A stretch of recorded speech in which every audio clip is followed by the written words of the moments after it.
I've had the good fortune of not having to spend a lot of time in a hospital. When I got this diagnosis and went through the surgery, I had no idea what I was going to be dealing with. Well, my name is Terry Glass, and originally I'm from Mississippi. You may or may not be able to tell that from the accent. But we came out to Boise, Idaho in 1995. My daughter was 6 months old. So we've lived here in Treasure Valley for 30 years. I woke up to a bang one night. And I get up and it's like, what is that? And Terry's laid out in the floor. Blood is everywhere. We're trying to get him dressed to get into the ambulance. He won't let us. He's very stubborn. And then long story short, he went to work one day and almost passed out going down the highway and took himself to the ER. He actually presented with lightheadedness and had passed out and was found to be anemic. And during the course of the workup had an endoscopy where they looked down in his esophagus and stomach and they found a cancer.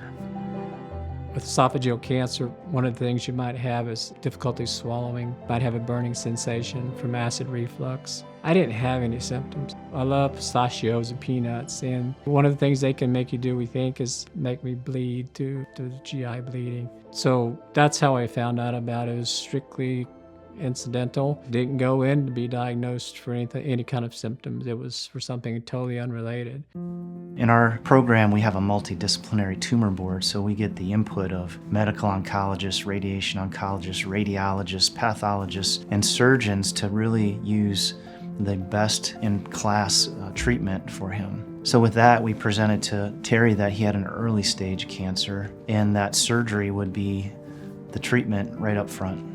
And with just a few weeks, 3 weeks, we went from diagnosis to Vinci robotic surgery. So we performed a robotic Ivor-Lewis esophagectomy, and that means that we're removing the esophagus well into the upper mid-chest and part of the stomach and replacing the esophagus with a remaining stomach brought through the diaphragm and connected to the upper esophagus. And with that, we take all of the lymph nodes and surrounding soft tissues because we want to get around that cancer as best we can to clear it from his system. After the surgery, he said you have a risk of bleeding, there's a risk of leaking where the sutures are, risk of infection, so you have to do exactly what I tell you to do every time, all the time. He says the risk is right after surgery, and it is a very high risk. There's lots of things that can go wrong, so he prepared me for all that. He's a cool dad. I mean,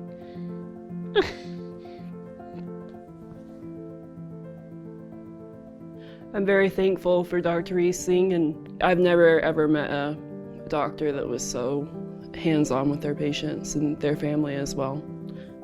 I began to move around quite a bit more. I began to do simple things like washing your face or washing your hands. Iced tea this, iced tea that, or ice water.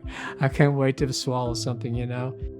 So with esophagectomy, patients' recoveries, there's a transition period over a few months where they're learning to eat small portions of food and get back to more normal diet. He's now back to work and eating normal meals and really got his life back.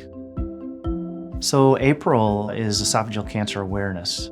People self-medicate for reflux, not really knowing that there's a danger there. Symptoms of esophageal cancer include most commonly just difficulty swallowing. There can be a tumor there that's obstructing the esophagus, and if you're continuing to self-medicate, that tumor gets more advanced. So the call to action is really, if you're having symptoms, you should really get in for a screening endoscopy.